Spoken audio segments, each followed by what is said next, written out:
그러니까 부모님이 무슨 죄예요. 그러니까. 제가 진짜 여러 사건을 담당하는데 아들의 잘못을 부모님들이 대신 이렇게 하는 걸 보고 사실 마음이 진짜 너무 아프더라고요. 안녕하세요. 로이어 프렌즈입니다. 구독, 좋아요, 알람 설정까지 부탁드려요. 빨로. 마음 급해요. 빨리 해야 돼가지고. 저희가 한번 이전에 당신이 판사입니다. 이때도 뚱뚱 하면서 우리 삿대질하는 거 나와야 되는 거 아니야? 당신이 판사입니까? 저희가 당신이 판사입니다를 강제추행에 대해서 한번 해봤어요. 네. 하고 나니까 사람들이 이렇게 형량이 낮았어? 이렇게 해서 판결이 선고되는구나. 근데 실시간 채팅에서 막 다들 분노하시더라고요. 그러니까요. 그래가지고 저희가 한번 또 다른 사건으로 또 한번 또 찾아뵙겠다라고 말씀을 드렸었는데, 오늘은 제가 이제 또 당하기도 했던 그 죄명이죠. 잘 해결됐어요. 해야 돼? 네. 사기죄 정말 중요하죠. 이거는 중요하지. 변호사도 당하는 게 사기이기 네. 때문에. 네. 갑자기 화나는데? 확 올라오는데? 그래서 오늘은 저희가 사기죄를 보면서 이렇게 해서 형이 정해지는구나, 같이 한번 보면 좋을 것 같아요. 사기도 유형이 되게 많잖아요. 제가 지금 27이니까 나도 20대다. 이 변호사님이 당한 것처럼 이제 뭐 돈을 못 받는 사기도 있고, 네. 보이스피싱 이것도 결국 사기잖아요. 맞아요. 제가 예전에 그 로스쿨 다닐 때 민법 교수님이 그 말씀하신 적이 있어요. 결혼은 사기다. 이게 뭐야? 항상 조심해야 된다고, 결혼하기 전에. 그럼 사기를 2번 당한 거야, 이면은? 아니요.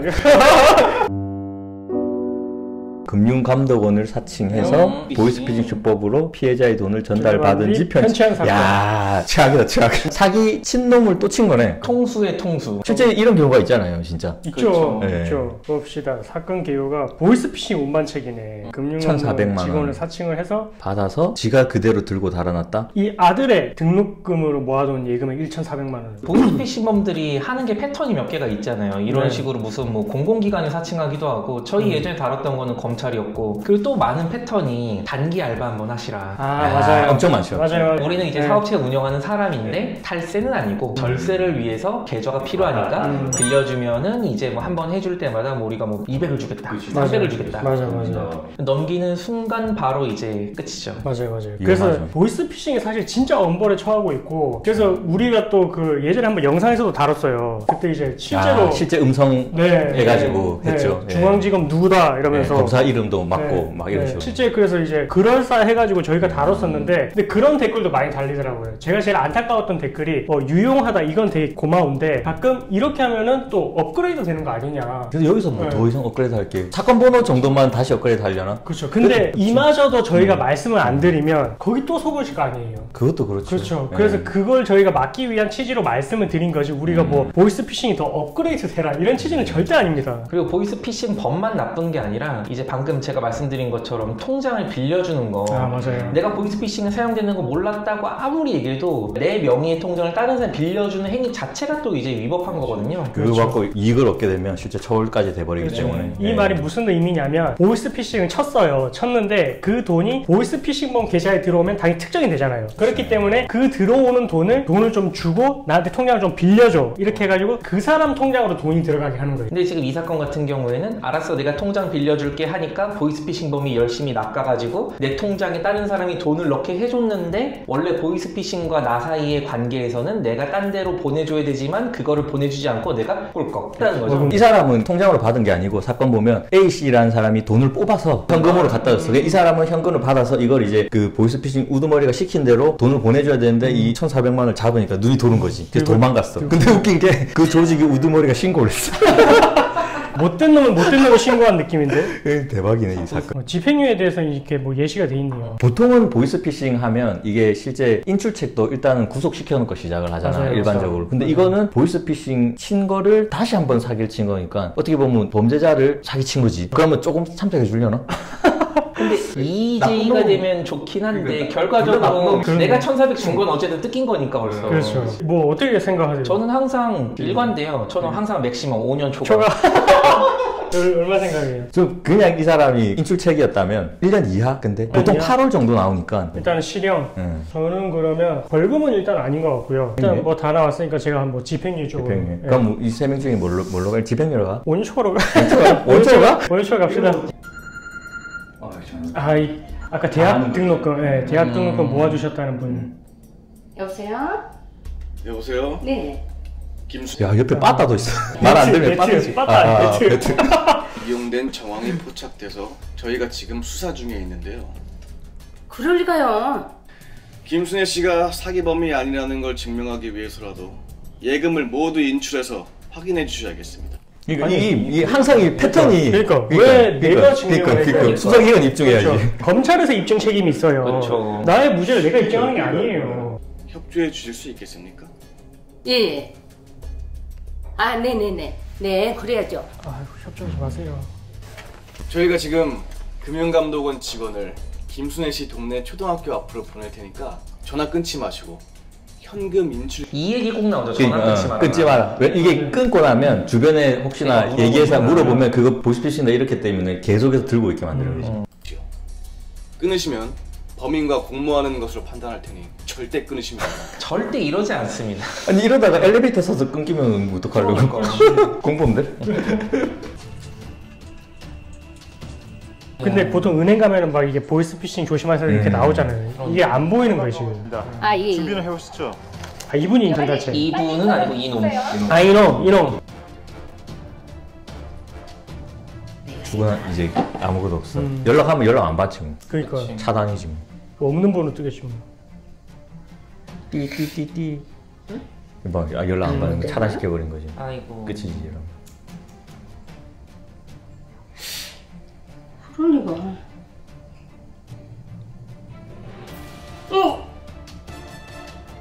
설마. 어떡해. 아, 이제 이때는 어떡해. 진짜 심장이 덜컥 내려앉는 거죠. 근데 최근에 또 그 사건이 있었잖아요. 최근에 보이스피싱 당해가지고 극단적인 선택을 한 분이 있었어요. 네. 진짜 이분도 지금 뭐 대학 등록금을 위해서 이제 말을 했다라고 하는데 그 돈의 의미가 사실 피해를 입은 분한테는 엄청 컸을 거 아니에요. 컸죠. 그래서 그런 경우도 있어가지고 보이스피싱 그래서 더 엄벌에 처하고 있어요. 그 말하고 힘들게 모아놓은 건데 하루아침에 그걸 줘버렸으니 그때 생각하면 정말 하늘이 무너진 것 같아요. 이제 가해자의 가해자. 저희가 지금 금융감독원 직원을 김순애 씨 동네 초등학교 앞으로 보낼 테니까 전화 끊지 마시고 현금 인출기로 가주십시오. 스타하고 있어. 게임하고 있네. 와 진짜. 야, 얘를 보내라 보내. 아, 게임 그만하고 일 좀 해라.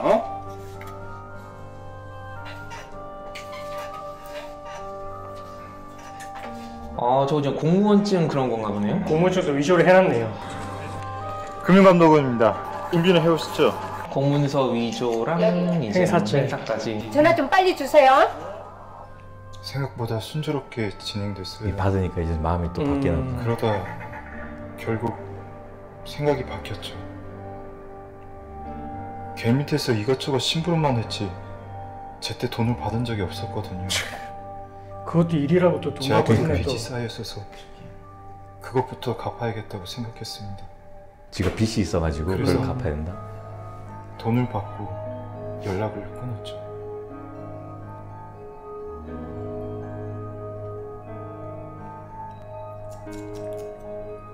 또 얘는 또 자기들 또 사기당했다고 지금 또 신고하려나 보네. 전화를 안 받아. 참 웃긴 사건이네 진짜.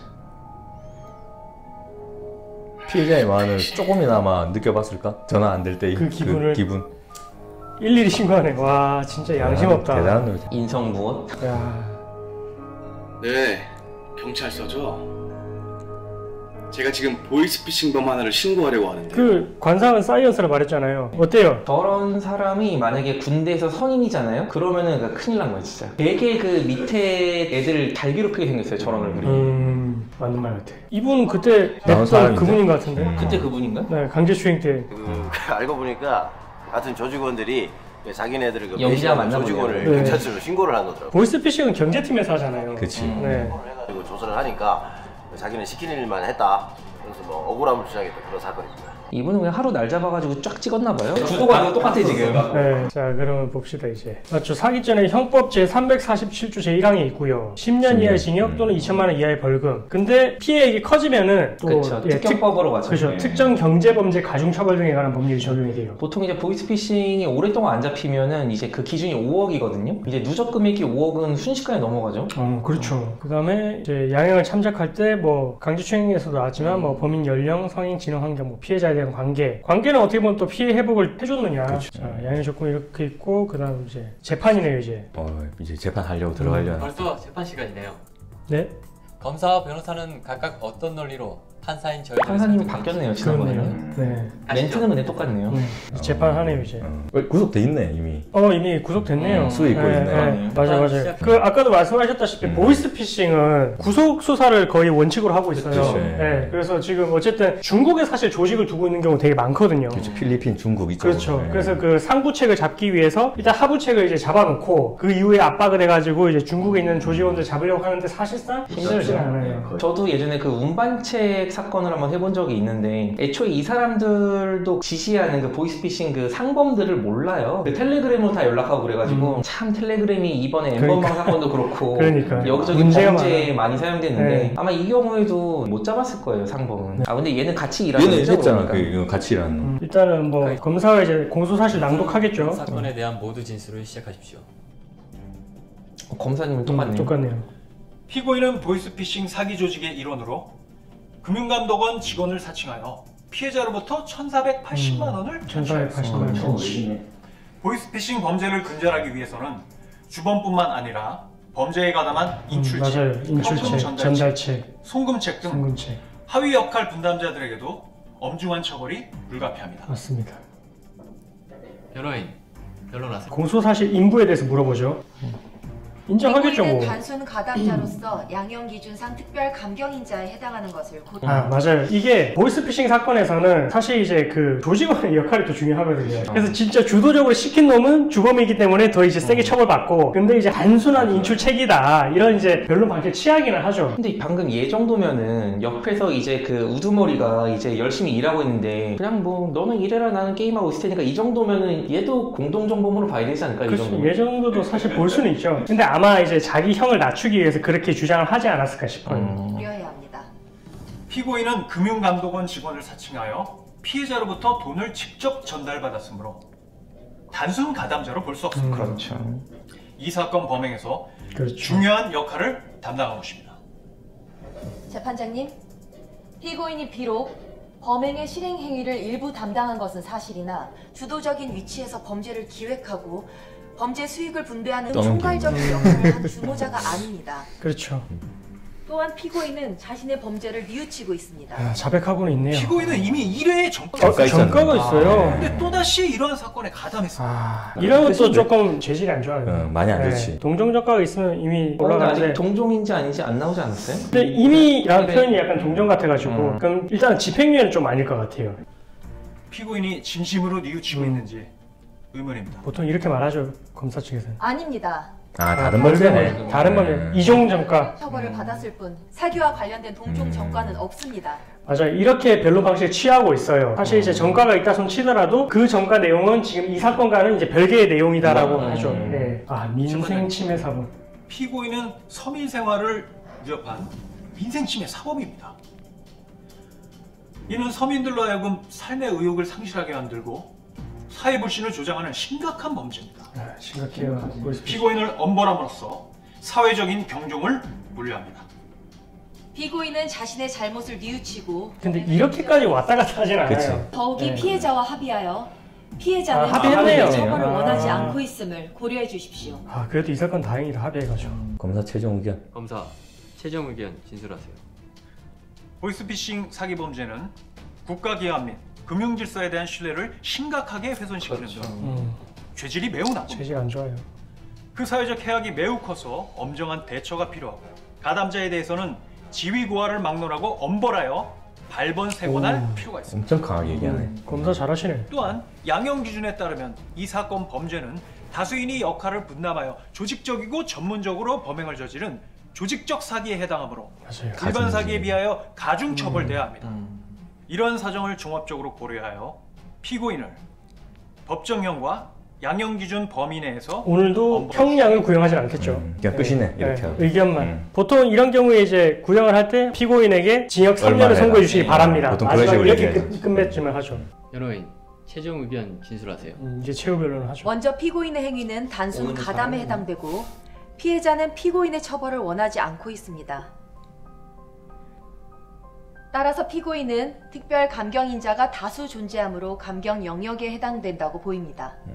더욱이 특별 감경인자가 2개 이상 존재하거나 특별 감경인자가 특별 가중인자보다 2개 이상 많은 경우에 해당하는 경우 감경 영역 형량 범위의 하한을 2분의 1까지 감경할 수 있으므로 양형 기준이 허용하는 가장 가벼운 형량으로 처벌되어야 할 것입니다. 이게 양형위원회에서 만들어서 그런지 계속 그런 부분을 계속 어필 안 해. 변론할 때 강경인자. 보통은 맞아요. 이제 변론할 때 이런 식으로 강경인자가 많으니까 해달라 이렇게 안 하고 그 강경인자를 실제 이제 이야기로 풀어가지고 얘기를 하거든요. 네. 그리고 사실 이제 다른 사건과는 달리 사기죄는 재산범죄잖아요. 재산범죄에서 가장 중요한 거는 그 피해자의 피해가 회복이 됐는지 여부가 제일 중요하거든요. 근데 이 사건에 있어서는 지금 어쨌든 합의가 됐다는 말이에요. 그러니까 어느 정도 피해 회복이 됐으니까 어떻게 보면 가장 유리한 양형인자를 갖고 있기는 하죠. 근데 불리한 인자라고 할 것 같으면 보이스피싱인 거. 그래서 이제 재질이 안 좋다는 거. 근데 아까 그 원래 뭐 물론 이제 뭐 합의가 제일 중요하긴 한데 유리한 건 일단 다 말을 하는 게 좋잖아요. 최후로 지금 뭐 변론하는 거니까 뭐 집에 빚이 많아가지고 순간적으로 혹했다. 이런 하긴 얘가 내용도 그것도 했을 것 있었으니까. 같은데 그 얘기는 안 하네요.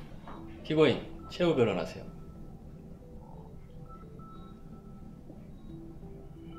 얘가 얘기할래나? 저 때문에 마음의 상처를 입으신 피해자분께 정말 죄송하다는 말씀을 드리고 싶습니다. 여기에 계신 모든 분들이 제가 저지른 잘못을 되게 모범적인데? 한심하다고 생각하시는 거 잘 알고 있습니다. 저도 제 잘못 반성하고 뉘우치고 있습니다. 일이 잘 풀리지 않아서 자기가 말하네. 생활하면 할수록 아유, 그렇다고 빚만 하더라도 쌓여가지고 보이스피싱을 저질러?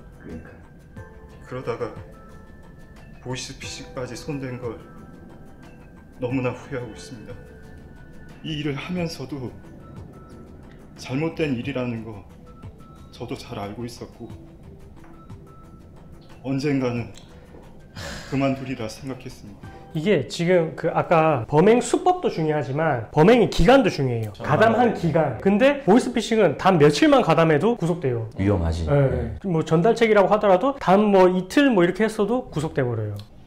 다시 한번 저 때문에 큰 충격 받으신 피해자분께 정말 죄송하다는 말씀 드리고 싶습니다. 피해자가 뭐 한 명뿐이겠어요. 특정된 것만 한 명이겠지. 그러니까. 이제 조직에서 배신자로 낙인 찍혔기 때문에 더 이상 그곳에 돌아가서도 또 들어가려고 했어? 이거 지금 재범의 가능성이 적다는 거 어필하는 거 아니에요 지금? 변호인 말려야 될 거 아니에요? 그곳에서 다시 오라고 해도 얘도 뭐 지가 또 얘기하는 절대 돌아가지 않을 겁니다. 가면 안 되지. 제가 다시 세상에서 땀 흘리며 올바르게 살 수 있도록 선처해 주시면 그 은혜 잊지 않고 새 사람이 되도록 노력하겠습니다. 이거 되게 괜찮다. 네. 보통 이제 최후 변론 이런 거 할 때 그 의뢰인분들이 많이 물어봐요. 어떻게 얘기해야 되냐고. 근데 뭐 정말로 지금 제가 속으로부터 뉘우치고 있는지 아니면 겉으로만 저런지 모르겠지만 어쨌든 판사한테 보여지는 모습도 상당히 중요하잖아요. 그렇죠. 그 말투나 뭐 어조 같은 거, 태도 같은 거 가끔 보면은 네, 뭐 죄송합니다. 뭐 이런 사람도 있어요 보면. 근데 정말로 속으로 뉘우치는지 모르겠지만 어쨌든 겉으로 보기에는 잘한 것 같아요. 이분이 연기를 잘하신다? 합의서를 하면서 탄원서를 써줬나 보네. 아, 맞아요. 모르는 분은 전화하면 얼마나 겁나겠어요. 선처를 해달라는 지금 탄원서를 써주고 있어요. 합의도 하고 탄원서까지 써주셨네. 네, 사실 이제 이렇게 지금 재산범죄 같은 경우에 합의를 했으면 합의서만 들어가도 되는데 근데 거기에 나아가서 피해자가 자필로 탄원서를 써주는 경우도 있어요. 그렇죠, 예, 있어요. 네, 그러면은 조금은 더 이제 유리하게 참작을 해주는 것 같아요. 아주머니가 되게 정이 많으신 분인 것 같아요. 그러니까요. 액수는 안 나와 있네요. 안 나와 있어. 그냥 합의했다 정도만 나와 있어. 가해자 측은 어머니가 힘들었다 이렇게 하겠죠 뭐. 중퇴를 했고 사람 과정이 구구절절 나오지. 그러니까 부모님이 무슨 죄예요. 그러니까. 제가 진짜 여러 사건을 담당하는데 아들의 잘못을 부모님들이 대신 이렇게 하는 걸 보고 사실 마음이 진짜 너무 아프더라고요. 그런 경우 있잖아. 가끔씩 이제 상담 전화 오면 막 울면서 전화 와가지고 아들이 구속됐다고 하시면서 그게 무슨 잘못이야 어머니까. 그럼 최후 변론 때도 이제 그 방청석에 앉아 계시다가 막 울음 터뜨리시는 분 되게 많더라고요. 봅시다. 이제 탄원서까지 받고 이제 결정을 내릴 때가 되었습니다. 바로 선거예요? 사건의 본질과 양형 우리가 기준에 이제 대해 그때처럼 선택하잖아요. 여러분이 어떤 판결을 내리실지 궁금합니다. 저도 함께 고민해 보도록 하겠습니다. 봅시다. 이제 안 좋으니까 계속 올라가자. 뭐 언제까지 올라가자고? 10년까지. 10년이 징역이니까. 신중하게 선택하라는데 10년 올라갔어? 도망가니? 일단 합의했잖아. 합의했고 이게 또 보이스피싱을 뒤통수 쳤으니까 그 부분 하고 그 다음 또 뭐 있을까? 그 자기도 좀 힘들었다? 주장해볼 만한 게? 제가 근데 최근에 이거랑 거의 유사하게 인출책이고 전과가 조금 더 많았어요. 전과가 3개였던 사람이 있는데 동종 전과? 다른 거? 동종은 아니고 다른 거. 근데 그 사람이 1년 6개월 나왔으니까 저는 트렌드에 맞게 1년 6개월. 근데 이게 진짜 사실과 부합하는 게 지금 징역 3년 이하만 집행유예 가능하잖아요. 보세요. 없어지는 거 진짜 안 돼. 사실과 부합해. 선택 못하게 만들어놨구나. 일단은 1년 6월로 갑시다. 두 분은 뭐 얼마나 할 거예요? 선택 한번 보고 이거. 동의하세요? 선택 한번 보고. 일단 처벌불원 하나 해야 되고. 심각한 피해긴 하죠. 단순 가담이라기엔 이건 너무 개입을 많이 한 거 아니에요? 그럼 이제 우리도 선택해야지. 이별은. 저는 징역 8월? 10월. 집행유예 없이? 집유 없이. 실형으로. 네, 그래도 합의가 됐기 때문에. 근데 집유도 가능하긴 할 것 같은데 제3범죄니까. 그럼 이 둘 사이 가운데 1년 정도? 집유 없이? 집유 없이 1년. 다들 실형 선고하니까. 남성이고 20대. 30대. 근데 이거 사실 같이 하시다 보면 화딱지 나는 게 되게 많으실 거예요. 왜 저거밖에 선고 안 해? 되게 많으실 거예요. 피고인을 징역 1년 1년 2월이네? 아니 반하면 1년 2월 했었어야 되는데. 그러니까 아쉽다. 피고인이 잘못을 반성하고 있는 점, 피해자와 합의한 점, 그리고 참 누가 제일 가까워요? 전 10월. 나 1년. 1년이 가깝네. 6개월. 1년이 제일 가깝네. 2달 차이 나네. 피고인에게 유리한 양형 요소입니다. 그러나 피고인이 가담한 전자금융사기 범행은 불특정 또는 다수의 시민들을 대상으로 하여 대규모 피해를 야기하며 그럼에도 피해 회복이 잘 이루어지지 이거는 아니하여 진짜 사실과 부합한다. 큰 이렇게 범죄입니다. 판결 이유를 설치하면서 판결을 하거든요. 피고인이 이러한 범죄에 가담하여 치밀한 계획하에 역할을 분담하고 조직적, 전문적인 범행을 저질러 그 해악이 큰 점은 피고인에게 불리한 양형 요소입니다. 이건 좀 변론이긴 한데 판사님 머리숱 진짜 많네요. 수사과 결과 범행 후의 정황 등 재반 양형 조건을 종합하여 주문과 같이 형을 정합니다. 주문 이렇게 하면서 딱 낭독하지. 피고인 징역 1년 2월에 처한다. 보자 불리한 정상에. 우리가 선택한 거 아니지. 여기 나오는 거지. 네. 동종범죄 처벌 없다. 되게 진짜 판결은 판사님이 만든 거라서 그런지 최현전 형량 징역 초과. 저희의 마음입니다. 네, 오늘은 저희가 보이스피싱과 관련된 사기 범죄로 마냥 웃을 수만은 없었던 사건이에요. 보면서 사실 너무 좀 가슴이 아프고 당사자라면 더 이제 좀 피 끓는 그런 이제 고통이었을 것 같은데 한번 이제 여러분들도 이제 보셨을 때 이런 것 때문에 이런 판결이 선고돼야 된다 아마 한번 같이 고민을 해보셨을 것 같아요. 맞아요. 예. 네, 그래서 오늘 저희가 한번 보이스피싱 관련해가지고 사기죄로 저희가 한번 또 같이 한번 이렇게 해봤고요. 다음에는 또 다른 죄명으로 또 우리 고소민님들과 함께 판사가 돼가지고 선고를 해봐야 될 것 같습니다. 왜 당신이 변호사입니다 안 나와요 아직까지? 본인이 개발하셔야죠. 돈 없어. 네, 당신이 변호사입니다로 돌아오는 그날까지 계속 하도록 하겠습니다. 당신이 변호사입니다 그냥 역전재판으로 하면 되는 거 아니에요? 그런가요? 변호사 맞아? 무당 아니야 무당? 네, 저희가 또 다른 재명으로 돌아오도록 하겠습니다. 오늘도 시청해주셔서 감사합니다. 감사합니다.